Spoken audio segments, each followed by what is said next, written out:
Great. So I'll do my introduction again. My name is Scott Fuddy Joseph.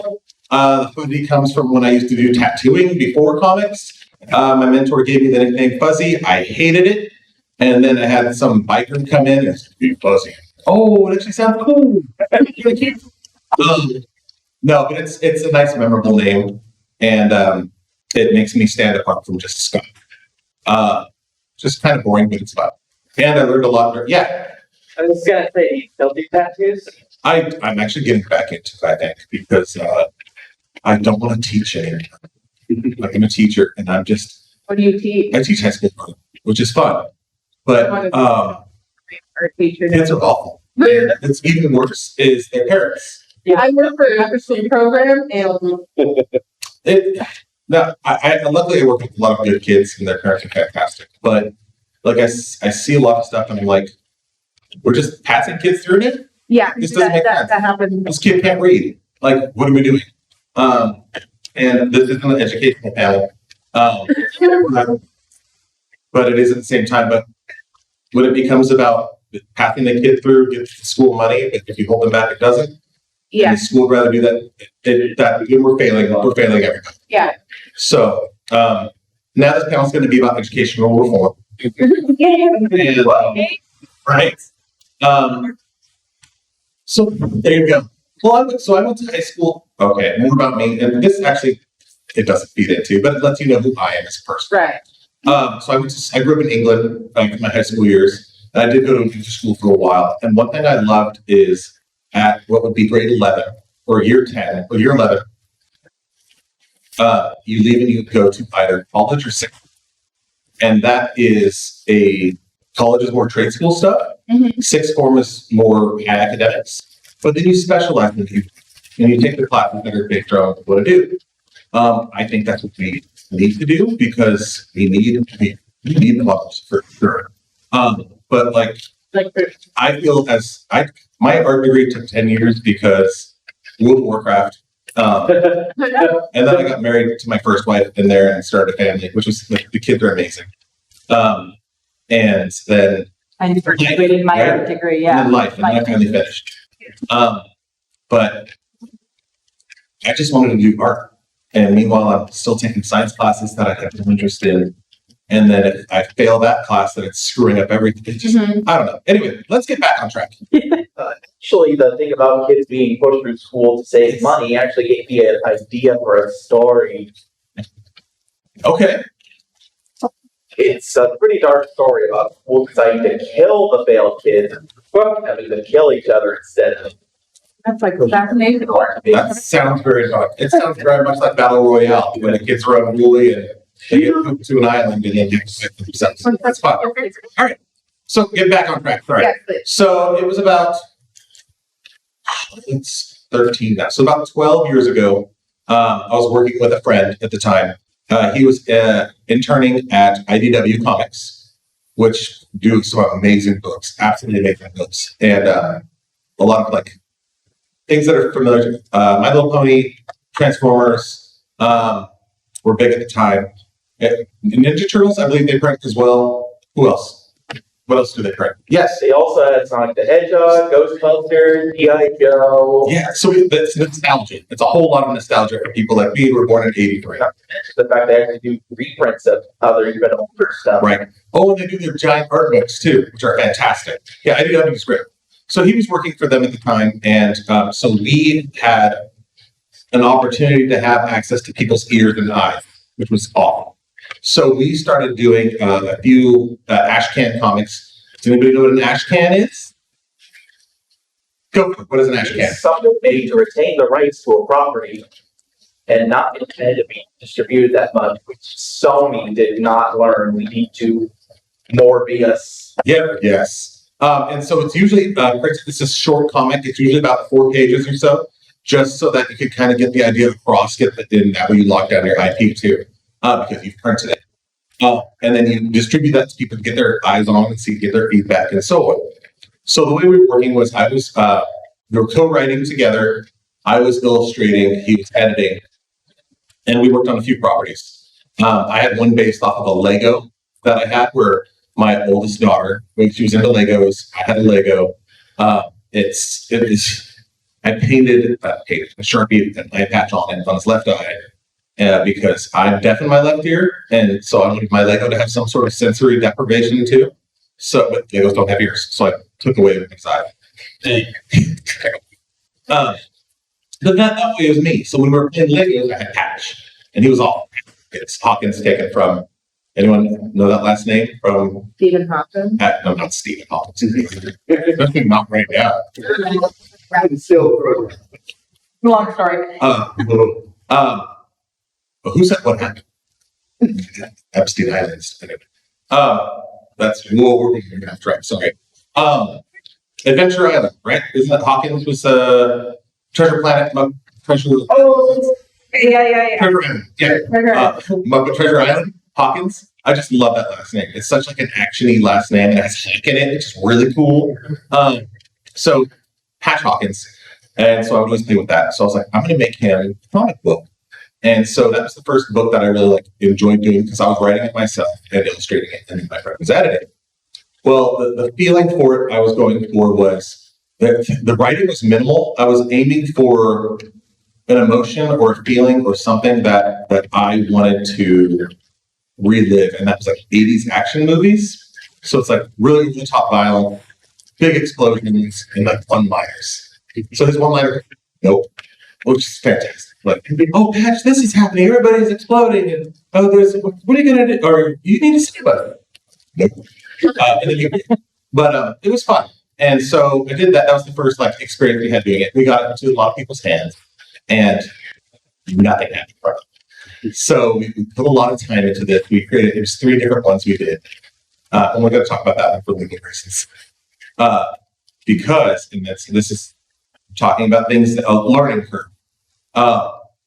Then I started working on a book on my own without a friend. And then some drama happened where he was offended that he wasn't a part of it. And then attorneys got involved, which was awesome. It's not good. So my caution is when you're working with other people, you need to make sure you have contracts that are clearly defined. Roles are clearly defined. That happened yesterday and the day before too. So I'm going to get closer to the mic so that it sounds like it's a part of the song. So when you're working with other people, make sure you have clear stuff written out. Maybe even get it notarized or have an attorney look at it. Because it saves you and it saves whoever else you're working with. The other book was The Lord Help, which is the book that I had some like mild success with. I'm going to say it was successful. I'm going to say it was successful. In the way that it was, I didn't lose any money on it. So I started thinking about publishing my own books, and I was working through a printer I was using Minuteman Press for doing it because I wanted to do it local because I didn't want to worry about shipping fees and all that. But printing is stupid expensive, especially if you're getting it folded, stapled, full color, all that stuff. So if you do black and white, good for it because it's going to save you. But also you have to stay true to the tone of the book, right? Whatever you're doing. So I was doing a 22-page book, and it was costing me about $4 a book. People don't want to pay $4 or people don't want to pay more than $4 for a comic book. So it was, especially so from a nobody, right? So I had to find ways to cut down my cost. I talked with the printers, and luckily they were amazing. I knew them from church, and so they were like, well, let's see what we can do. And then I think what they did is they just gave it to me at their cost, which was amazing. So it dropped it down to like $3. So I was able to price it at $5 and still make a little bit of money off of it as I was going. So I did those Floppies, the 22-page books for a while. And after the 3rd book, I started thinking there has to be a better way to print this. And I'll go into comic creation stuff. Yes. Floppies are kind of an American thing because most other countries in the world publish that something more like a regular magazine. Right. Yeah, very much so. Yes. So I wanted to mention something that might be helpful for some people in the room. There's a new website called zoop.gg. Zoop, yeah, ZOOP.gg. This is where your skills are. Crowdfunding source for comic books. Oh, done. Yeah. Zoop. GG. .gg. And they're crowdfunding specifically for comics, especially for people who have a brand, something they want to. I want to screenshot that. That was the thing. I feel like it was a way to fight against the comics game risk, which was an attempt to make up for poor sales of mainstream comics, but it didn't cannibalize itself. Well, I'm going to be talking about Kickstarter and how I used it. Yeah, So- so, well, from what I understand, some people got mad that Kickstarter went to like the crypto thing and a whole bunch of people went over to Zoom. People are mad about everything. Yeah, they are there. If something's there, someone's mad at it. I know some people out there, but that's. Okay, very cool. I'm going to take a look at it too. So I have a few projects coming in that I'm thinking, cool. So it's actually really close to that. So after the third book that I did, third floppy I did in the series, I thought there has to be a better way to do this because it's still costing me a lot of money. And then not everybody needs number one because they have, or three because they don't have one yet. And so I just had a lot of storage issues at that point too. But I was printing in smaller numbers. My wife at the time was not happy with having boxes of books around the house. So I started thinking, what's the better way I can do this? What's a more cost-effective way I can do this? And that was looking at doing it as a trade paperback. And so I was like, okay, so I need to find a way to do these as like a graphic novel size. I'll just compile them together. And I came 110-page books that I ended up doing for each volume. I ended up doing 3 total volumes, which was really cool. The fourth one I should be doing, but I'll talk about how COVID killed the story and my interest in it, which is bad. And I'm still not sure if I'm going to finish the story or not. We'll get to that later. Yeah, I'm not going to say anything back from what I feel or think about my books. So now I wanted to print. How do I print a graphic novel? There's lots of things. There's like Print Ninja, which is one that is a US-based one, which is decent. Their prices are not bad. But then they're a third party. So they use someone else to print it outside the country, and then they get it in, and then so I'm thinking, how do I eliminate the Minuteman? I don't know anyone in the industry, and the one connection I did kind of have, I can't legally talk to. So what I did is I started networking my butt off. It was San Diego Comic-Con. My Warren Hope book was out, and I was lucky enough to be on a panel. It was Ashcan Comics was the panel, and they're amazing. And they had me on there because sometimes I'm funny, and I like to talk about things, and I'm comfortable talking in front of people, even though right now I'm like screaming in my head, like don't say anything stupid, or you look stupid, which is fun too. Not you guys, me, like myself. So I was on the panel, and I met this gentleman on there, Jeffrey Golden, who he and his wife Amanda Meadows ran Golden Publishing. No, Destructor. I think it was like Destructor or something like that. Printing, and they had like really cool books that I liked. One of the books is there's a book called "We Don't Think You're Racist," and it's the funniest thing. You have to see that. If I say it, it sounds like it's like, what is he talking about? But it's like a bunch of people of different ethnicities doing like stuff, like affirming things to white people. Like, sure, go ahead and touch my hair. Like but it's very tongue in cheek and secure. Okay. But I was like, okay, these are people that kind of have the same sense of humor as me. And I know them because I was on the panel with one of them.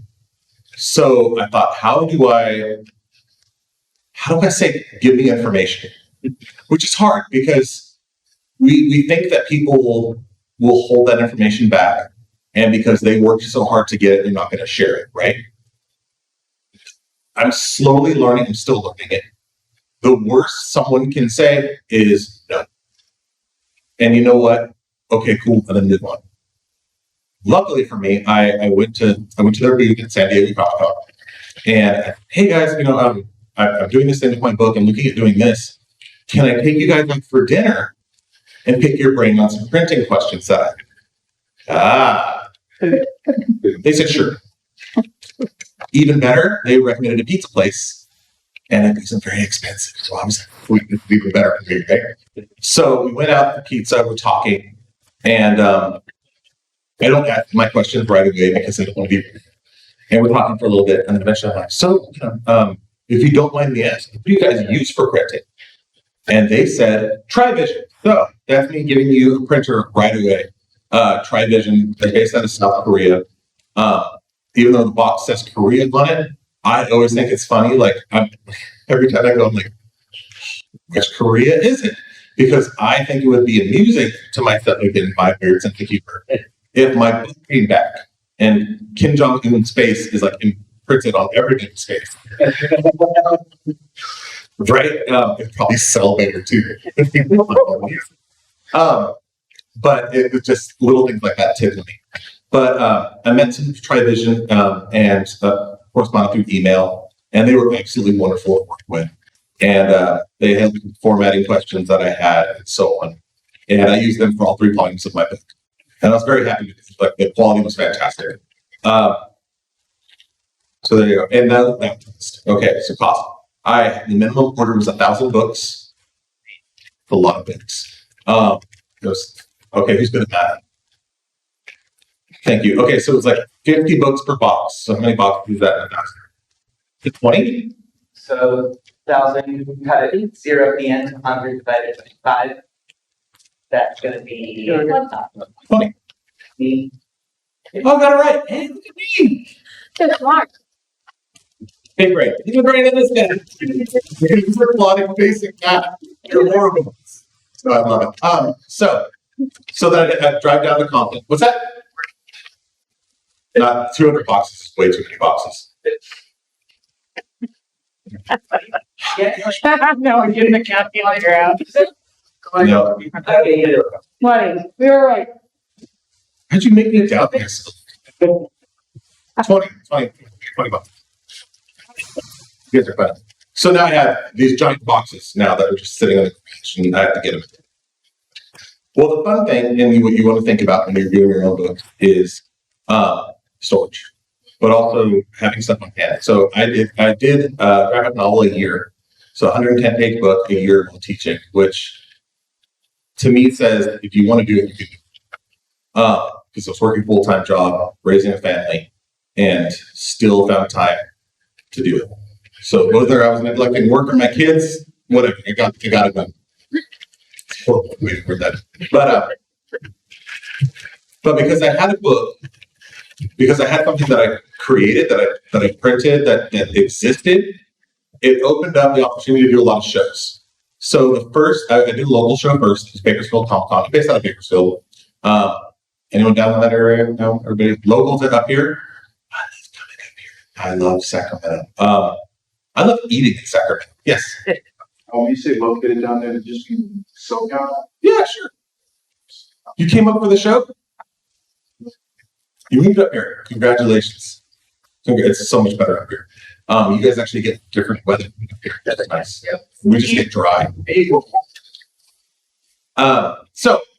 So I had the books, blah, blah, blah, blah. What was I at? Oh, local shows. So then I started getting it out there. So as a creator, one thing that we have with a problem is we're scared of putting it out there because we're scared what people are going to think. Maybe that's not you, but I saw a lot of nodding. So that makes me know that I'm not alone. That also means that you're not alone. Okay. So other people are stressing about it too. Oh, and we should. You weren't here for someone to do like affirming thing. The fact that you're drawing something or writing something means that you're excited about something. The cool thing is if you're excited about something, usually other people will be excited about it too. And so when you're able to present it to somebody, you also have to remember that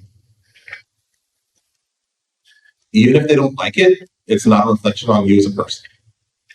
That's a big thing that's hard to wrestle with too. Because I'll sit at I'm doing artist alley right now. I'll be like, hey, people, and they'll just look and walk away. And Oldie would have been like, screw you too. Like that's horrible. But like, okay, thanks. All right. But not everything's for everybody. So you're going to find your people. You're going to find your needs. You're going to find your group that like latch onto it. They're like, yes, I know this. And the cool thing with stories is that everybody has a story that's unique to them. I don't agree with the postmodern thing that every story that's been told has been told. I don't like that. The reason I don't like that is because you didn't exist 20 years, like if you're in your 20, right? You didn't exist 20 years ago. So no one has gone through exactly what you've gone through. We all came to the table with different experiences, different insights, different thoughts, and those things are what make you special as a human being.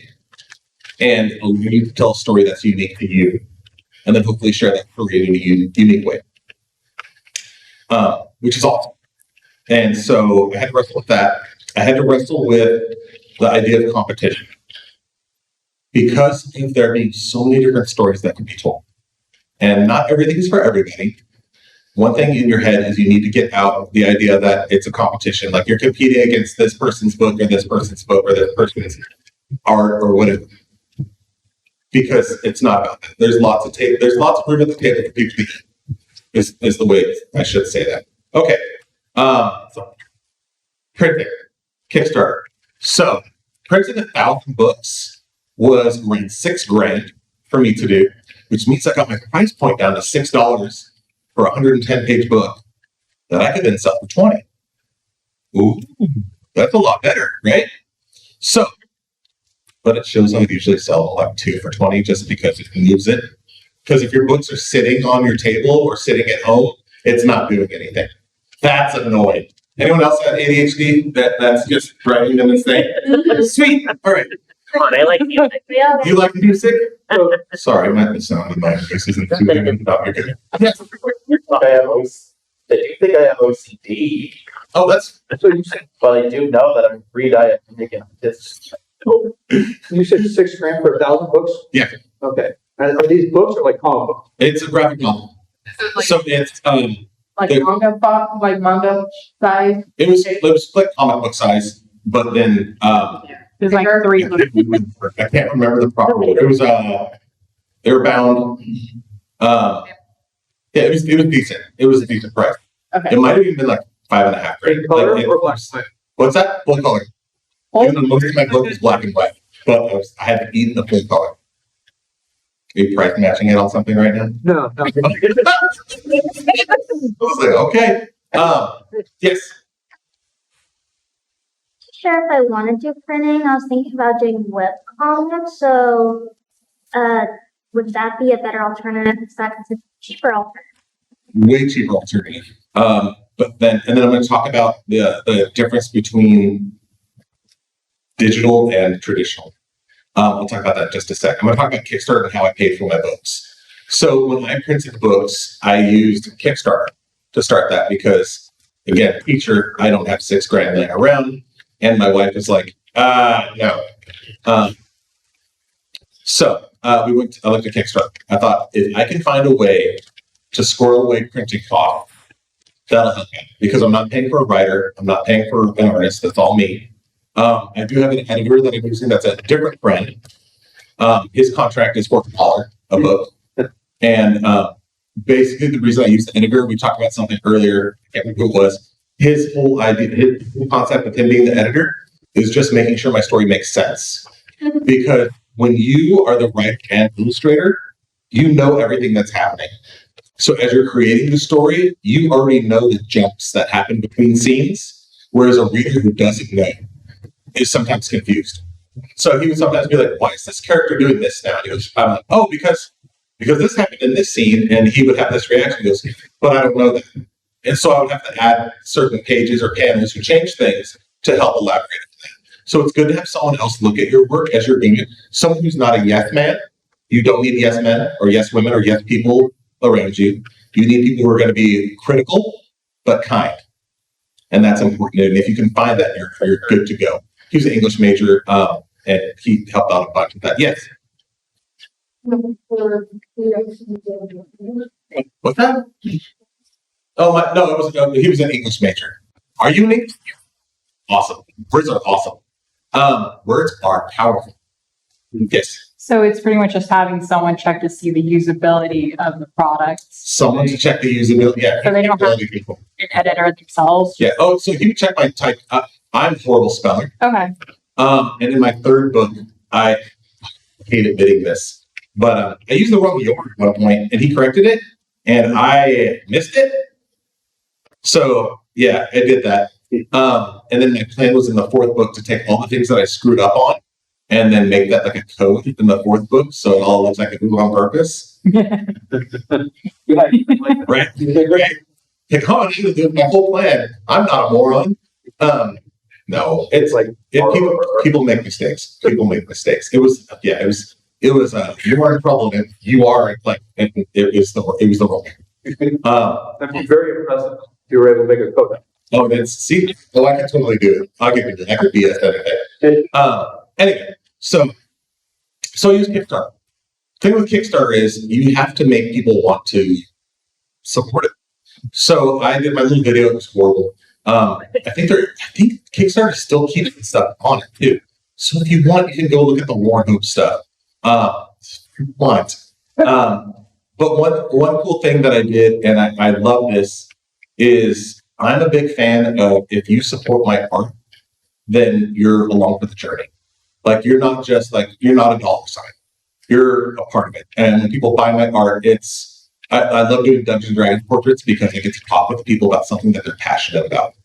And it's something that they're excited about and they spill a lot of their time into. And then when I get to create that, I get to share that character with them for a moment and then give that to them. And then they get to see the character that they love so much. And then there's this cool thing between people, right? It makes me excited. It makes me love art. It's the feeling when I go to an art museum and I get to see the brush strokes on the canvas of a master. And I think, you painted this person in this field with 3 brush strokes. And it looks perfect from 6 feet away. You're a wizard. And it's that same sort of thing for me. It's the same sort of energy. And so I thought a really cool thing to do is, because of my story being this apocalyptic story and people living underground, there would be like this register of like people when they're checking in. And so it's like everybody who backs the Kickstarter has their name on the front inside cover of the book. And then that way you have a book, you're like, I backed this book, you open it up, boom, there's my name. And what does that cost me creatively? Absolutely nothing. What it does do is it allows people to know that I value them more than just their dollar. And then because that way they have some ownership of what the product is. Sorry, I've been found this for like 2 months. But and then find perks that work. Find perks that are gonna excite you, but hopefully excite people. Pins are always fun, but then like sometimes not. Like I think it's a cool design, and people are like, "Yeah, I'm good." Oh, cool. I'll eat the money. Digital stuff is awesome. Are you looking at doing it as on a paid platform or just like an open platform? I'm not planning on making any money. You're planning on not making any money. What is the point? No, I'm just joking. I am going to say, don't do anything for free ever. And the reason for that is your time is valuable. But also, if you're doing it for yourself for joy, then that's your value, right? But if people ask you for something for exposure, tell them exposure does not pay your energy bill. Because exposure is awful. No exposure. Stop that. No, not on us. I mean, if Marvel Comics was like, hey, can you draw this for us? I'll be like, yeah, here you go. Just so I can say I was a Marvel artist and put that on every billing that I do. Yeah. How do you feel it's like during the process of comic making alongside that you're doing Kickstarter? Could we also make like a Patreon? Oh, absolutely. Absolutely. I think Patreon is a great tool. I don't have the discipline. I started a Kickstarter, a Patreon. I was like, this is cool. I can do it like 3 times a week, like Monday, Wednesday, Friday, and do updates with my stuff.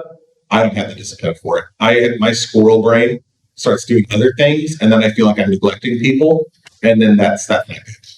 Because I don't want people to feel like I'm ignoring them ever.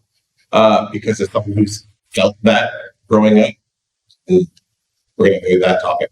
I don't want to ever make someone feel invisible or like they've just been abandoned, right? So Patreon, I'm totally doing that, and that's not good. Creative process. Let's talk about that a little bit because that's important. When I work on stuff, I work on index cards to start with. So you're like this, what does he mean by that? So I don't like to plan things out fully in my head before I start tackling them because I always think I'm going to come up with something better as I go. I'm a bullet points person, or a flow person, or I have the idea, I know my comic should be three acts, right? I should have my opening act, my like climax and action act, and then the resolution act, right? That's the story should flow kind of like this in a book and have a resolution. So when I'm working on it, I keep that in mind. I know 7 pages need to be this, 5 pages need to be this, then the last however many pages need to be whatever, to wrap it up. So I plan it out that way. And then I saw my index cards, because you were like, wait, and then you put your phone in, take notes. So I use the ones that are lined on one side, blank on the other. I do my thumbnail sketches on the blank side, and on the lined side, I write up my dialogue and what's happening. And then I number that, put it aside, and I go that way. And then that way I know roughly it's about the same, like, not scale wise, but size of the pages, so I can go that way. So my last 2 volumes, there's stacks of index cards that have that. The cool thing with that too is if you don't like something, you just put it to the side and work from there. A good thing with working digitally though is that you could catalog all that stuff and just rock it. If I worked digitally, I'd probably work a lot faster. I'd probably done it one. Yeah. So when you do those or you do like a little sketch of what the scene's gonna look like, are you taking that picture, take a picture of that, and bring that in digitally? No, I'll just use it as reference, and then so I work almost completely traditionally with stuff because I'm a process person. Because I think that would be really cool to take a picture, Oh, absolutely. create now. Absolutely. It makes sense. Right. It makes sense. But then to me, that's like Jack Kirby, he worked on his 11 by 17th, and then he would have done pencil. I love using blue pencil because it makes me feel fancy. Yeah. So I'm not. That makes me happy. I like the intimacy of drawing it on blue pencil, hand inking everything, and then I go to scan, and then I'll touch it up. I don't know if you remember copy it on a copy machine like you used to do, and the blue pencil wouldn't show up. That's Yeah. kind of one of the reasons why. Now it does. Now it does. The printers, the scanners I've been using do pick it up, and that makes me sad. Technology changed. Man, come on. But I love it. I love it. And then I have these giant original pieces of the story that the dream is right then to sell for millions of dollars. But ultimately, it's a cool keepsake that I get to have, and they're in portfolios where I can look back and be like, I did this. Where I think that's a different thing with working digitally is that I have that tactile thing that has a soul. Like it's not a soul, but like it's tactile. It's something I can hold and touch. So it's not. I can't read digital books. It's weird to me. Just me personally. But when I'm working through it, when I do the thumbnail things, I come up with different ideas, and then just working through those is a big issue. I like to think of character concepts first before the story, because if the character isn't cool enough to me, then I don't want to do it. The Warren Hope is apocalyptic story. Supernatural apocalypse takes a lot from the Book of Revelation, and because I love the idea of angels and demons fighting,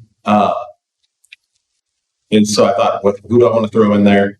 I was like, we need a really good character. We have Clara. She's going to be the leader. And the reason I chose Clara is I have 2 daughters, and I was like, I need to do female lead because that way they're like, okay, Dad got it. Dad understood that we matter. But also, like, trying to rank the character, I'm like, I'm not a woman. I don't know how women think. I think I ever will know how women think. But I kind of just wrote her as not myself, but just, I don't know. I just kind of went with it, and people clicked, which made me happy. I had a really cool thing, and you should be open to this, is especially if you've created something that's going on a while, is allow your story to change from what you thought. If you're like, people who are reading it start making like, not assumptions, but like, they start formulating ideas like, is this? Like, oh, it's better than what I was thinking. Okay. All right. So Clara, the main character, she has a few people that she actually interacts with. this one female, another female character, Area, and people started coming up to me and they're like, "They're a couple, right? They're a couple." I'm like, "No," but enough people like. Now I'm like, if that's what you think, if that's what you think, which is cool because it means people are putting themselves on the story and they're starting to invest into the characters and want to know more about them. I'm one of those people where it's like, I don't care what the character is, just give me the story. I don't care. Like, I remember when Frozen came out, people were flipping their lid about all that. I'm like, I don't even care if she has a love interest at all. Whatever it is, like, just give me a nice story that's entertaining. That's kind of what I was going for. And then people are like, is this? I'm like, sure. Yep. All right. Perfect. So be open. As long as it still works with, your creativity doesn't feel like it's being killed. All right. I talked for like 34 minutes. Questions? Yes, go. How do you handle pacing creating your comics since you have ADHD? So pacing, creating the comics, it's 3x. So I know I'm in 22 pages, and I need to. I try to sandwich the climax part as the majority of the pages in the middle, so that way I can develop the action and the intrigue, and then the resolution I have is usually shorter, but I use those cards, and that helps me because it's something I can see and I can move around. That's how I do it. Thank you. You could make your own crazy question. board. What's that? You could make your own crazy board. Yeah, exactly. Yes. See crazy board? The one with the red string and everything. Oh yes, with the red string. Yes. Yes. If someone's trying to make like a first time comic and they've never done it, how long do you recommend that comic should be? 22 pages. Okay. 22, 24 pages. That's usually what normal comics are if you take out the ads. Yes. I wasn't here for the first part of the panel, but I leave. No, I'm joking. Sorry. it's okay. But I just wanted to ask, do you usually like write out the story in writing first before you make it into a comic? I plan it out in chunks. I use my index cards to help me plan out the story. So I write script and dialogue as I go. All right. Yeah. Okay. Yes.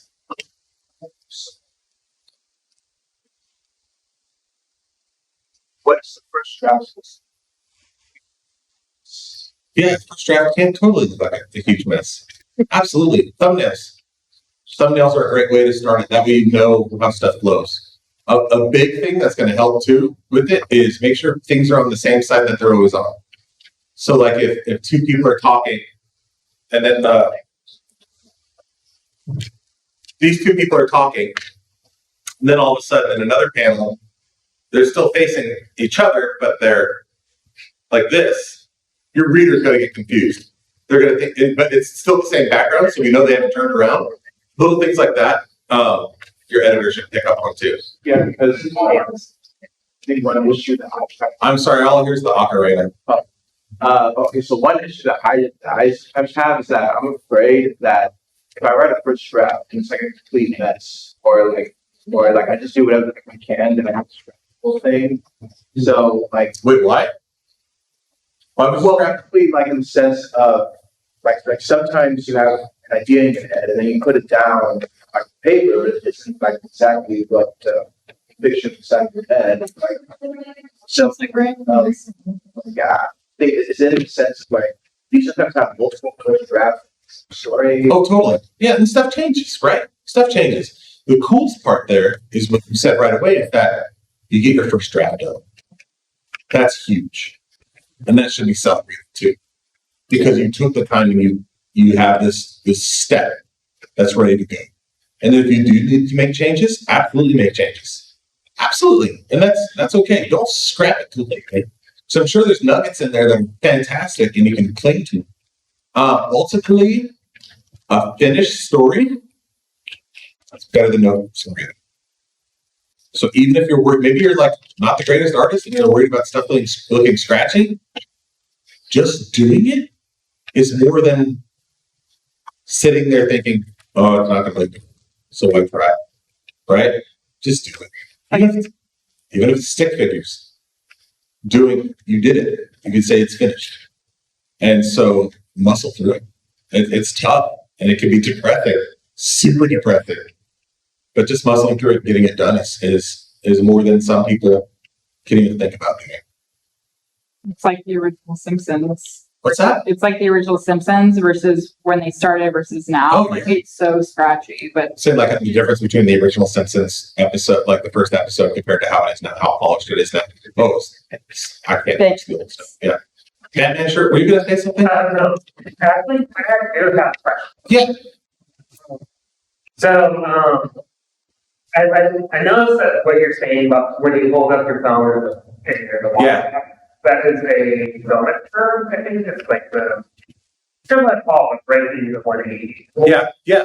How much of your film language comes into when you write it? So much film language comes into writing. Stuff. I would imagine 100%. Right? We consume so much information and entertainment that I'm fairly certain I'm thinking about how I see scenes cut in movies all the time with Frank, right? Like what's going to look dynamic, what's going to look strong.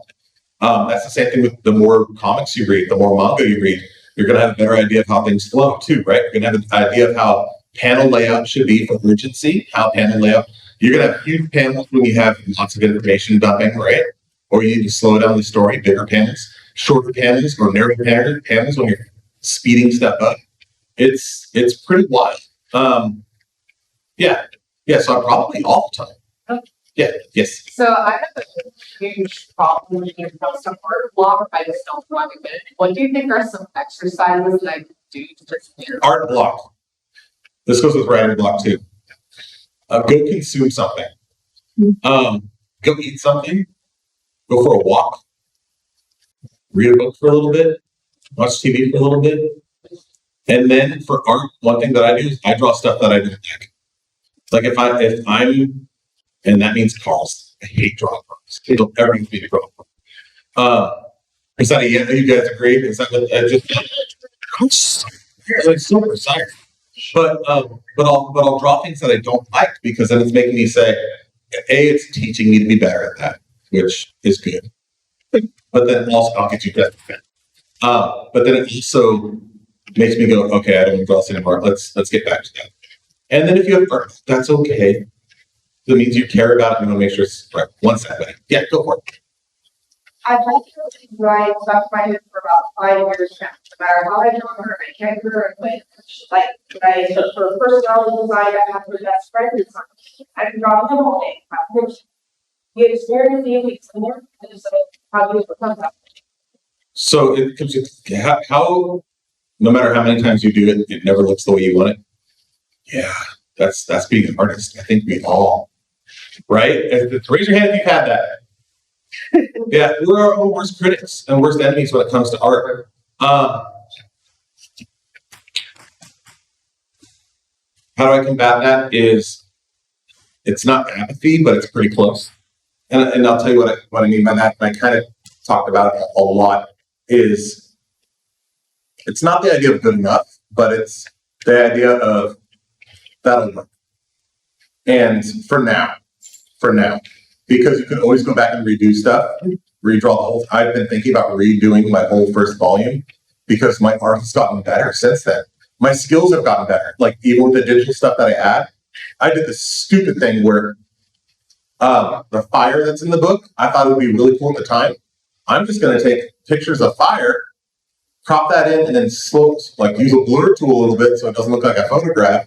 And then I'm looking back, I'm like, that's dope. Like I don't like it. I don't like the way it works. But we can always go back and change stuff later. But the thing is, if that thing is stopping you from progressing, then not necessarily you need to just get over it, but like find somewhere where you're content. Whether you're not super excited about it, but if you're content with it and you're like, okay, this works for now, let's move forward. Because if it's stopping you, then that's a hurdle that you need to, yeah, that sucks. And we've all been there. I hate my art. No, I don't hate my art. But I do at the same time, right? Like I'm always like, it's not good enough. So I do a thing where when I'm drawing for people, and I learned this a couple years ago and I draw a lot of conventions. I try to get conventions. Because again, that energy thing, right? But it's almost draw until the customer smiles. So I love when people are appreciative because I get that instant feedback from them. And as soon as I can see the person's happy with it, then I know to myself, okay, we're almost done. And I'll add whatever embellishments or touches that I think need to be finished. And then I can turn it loose because the customer's happy. And that makes me happier than me wallowing and worrying about it all day long. I could spend all day on the piece. Like, that's not true. My ADHD would like it. But I could sit there and agonize over the painting or drawing all day long.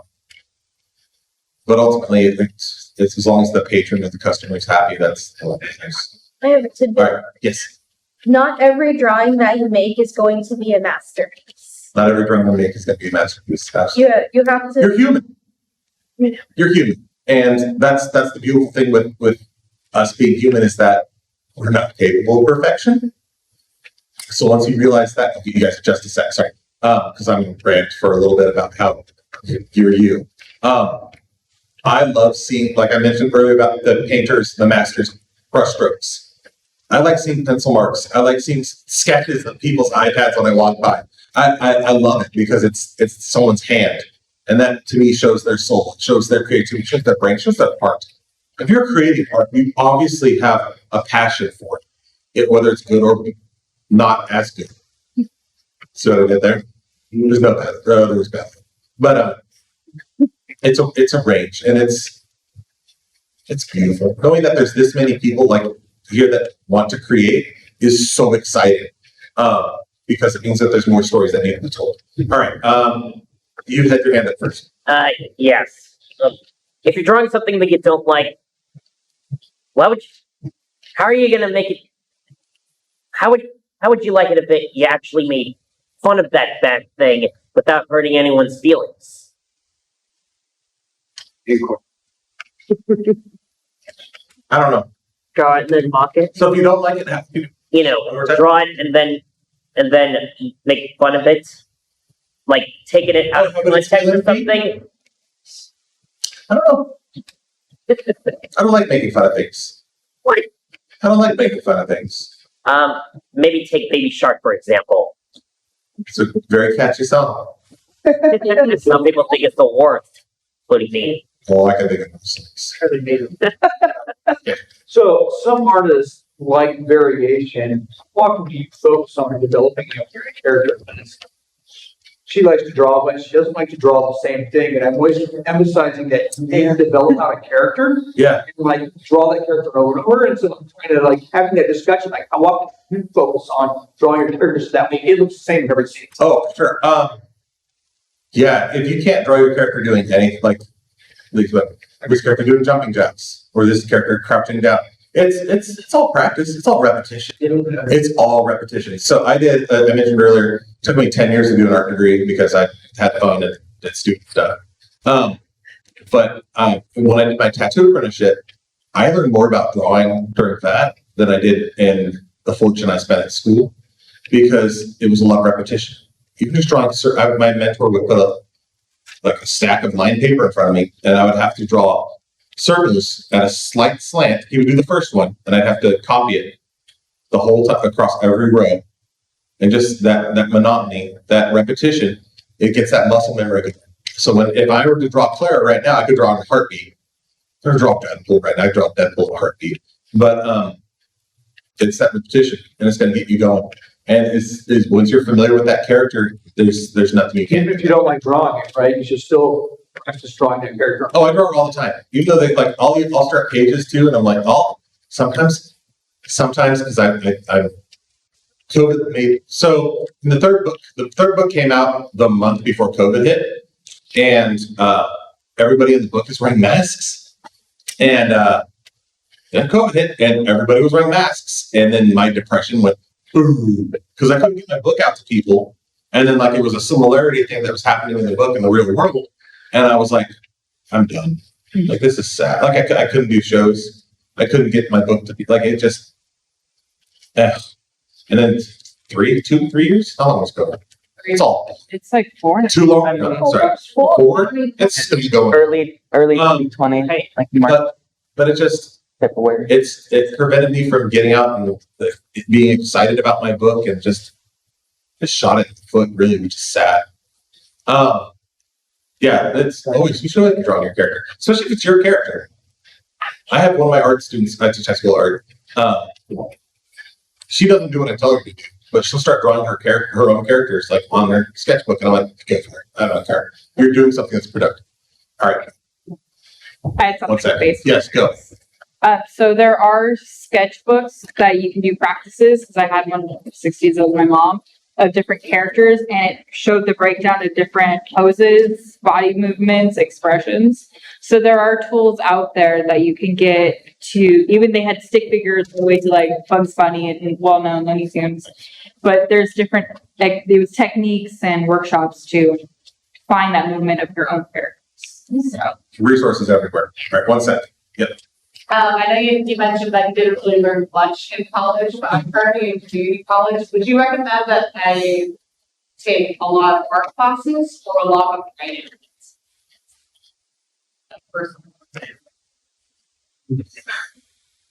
I'm not paying for your education. That's going to be a point you're going to have to make. I know I'm avoiding that completely. Because I don't want to give you advice that doesn't end up being right. That's going to be a you choice. Yeah, sorry. This is, I think, a responsible response. Because school's not cheap, and you're paying for school. That's a you thing. Be open to stuff, though. That's what I will say. If there's writing clubs or art clubs on campus, find those out. Seek those out. Figure study classes. Take figure drawing. Yeah. Take figure drawing. There's some weirdos there, but take figure drawing. And if you can find, if there's any, are you here in Sacramento? Yeah. So I'm sure there's got to be some art groups that are outside of campus as well. Find them. Find figure drawing stuff outside, because it's probably going to be cooler than the one on campus. Find those art groups. Find the art communities that you're going to learn a lot. Oh, and find people who are better than you, or that you think are better than you, and spend time with them drawing. So that was the other thing with working in the tattoo shop, is that I had people that were drawing far better than clean lines. If you see my style's not clean. I like sketchy, sort of like raw, like choppy ink micron. So it's my hand, right? But your skill level will increase. It's the Street Fighter thing. So growing up, one of the guys in the neighborhood, Danny, he was the best at Street Fighter. And so when you played him, you lost, always. But then when you played from somebody outside the neighborhood, you destroyed them because you had so much practice playing against Danny. All right. Wait. No, you wait. I want to add on to that question. No.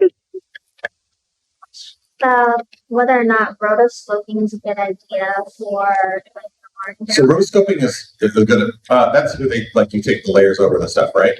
Yeah, where you say it's like an actual person that's actually doing what you're doing and then draw on top of it. Is it your reference picture or? Most of the time it is, but like I was wondering if there was an issue with that in like if, let's say you use a pose from a very specific scene in a movie. I'm gonna say don't use stuff from other people's things. If it's a reference picture that you took, you're good to go. I'm very big on not stealing from people. That's why AR is the worst. Please don't even use it as reference. Please don't, because then you're validating it and you're teaching it and letting it steal from people. I've lost friends over at AI art, which is weird. What a weird thing to think about. Rotoscoping is awesome. It's a tool. It's totally a tool. Just try to use your references. Yeah.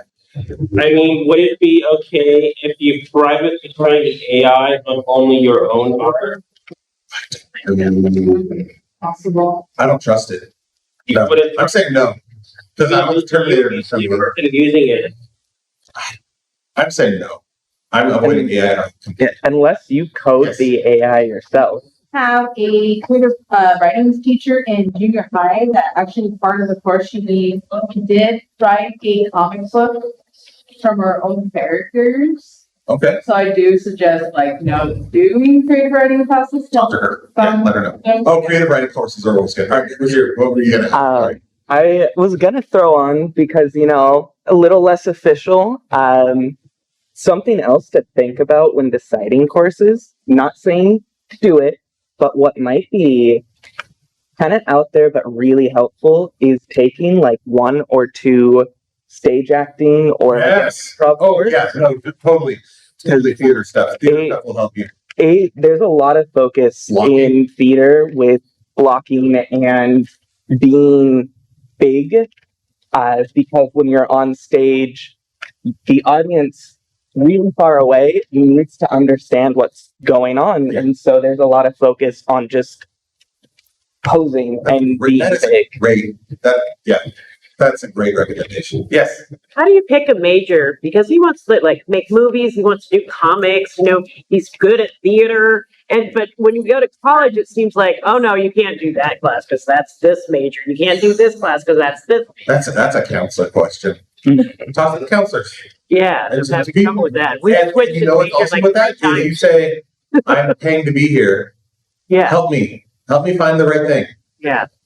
Because all right, we got we'll do 2 more and then we gotta wrap it up. And then if you have other questions, I'm in Artist Alley, AA 142, near where the autograph stuff is. The giant sign that says Fuzzy. You can find it there. Yes. Real quick. When you're probably stealing, how often do you copy parts for trying to copy parts?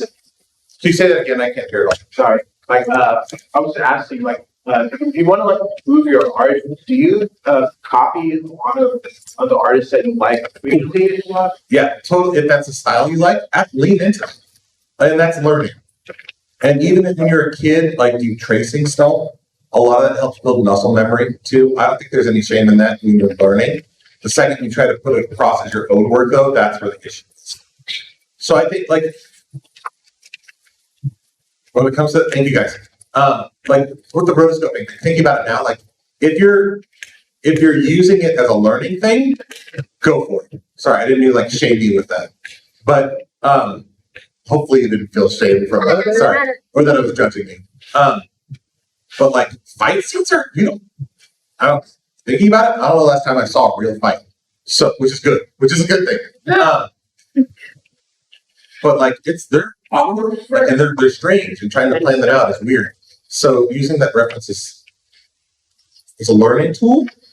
Yeah, you're 1 second. Yeah. Oh, I just wanted to add on to the topic of picking your major, changing majors a lot. I've changed my major 4 times and I'm finally settling on art. And it's just totally normal to switch your major a lot. And, I know college is expensive. The college classes you take it kind of helps develop you as a person. Yeah. And it's kind of part of growing up is figuring out what you want to do. So I just want to kind of normalize that topic because it's something I felt a lot of shame about just how much I changed my major and how much money I wasted, but it kind of helped me become who I am. Beauty of community college. Whatever your journey is. Exactly. Other people's opinions don't matter. Yeah. All right, we're wrapping up with you. Need a college degree to be an artist. Correct, you don't need a college. I You don't need a took college many degree for much, classes. but you gotta be a I super never scientist. finished any degrees. I took a trade school, and that's Yeah. what funds my art. Yeah.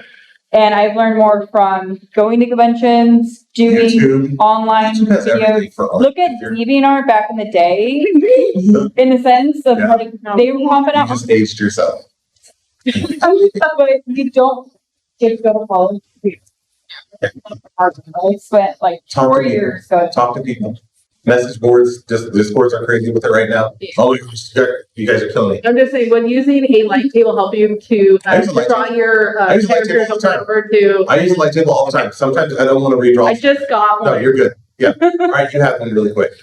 Yeah, do you have any styles or tips for turning your writing into script for making a comic? Theater. Look at theater scripts. That'll help a lot. Yeah. And that's where the whole thing is the different acts for your planning will help out too. All right. My name's Scott Fuzzy Joseph. You can find me on all socials pretty much at Fuzzy Joseph. Thank you guys for being here. Hopefully it was informative or at least entertaining. You can find me at Artist Alley at AA142. I'm right next to this amazing artist who does stuff for Magic the Gathering. And he's nice, which is nice. Yeah, come down and look at my art, and then you can be like, oh, this guy sucks. Pump out your I just, or whatever. Or just like to, if you want to talk one-on-one, I'm there. So thank you guys for being here. Thank you for being a SacAnime. Thank you, SacAnime, for having it. If you enjoyed the panel, let them know. I keep forgetting, I forgot to say that the other two panels. That D&D panel yesterday, how many people were in? There was, I think, at most, we hit like 105, 106. That's dope. I love that. That made me really happy. All right, thank you guys. I love you guys. You matter. Have a great day. Thank you.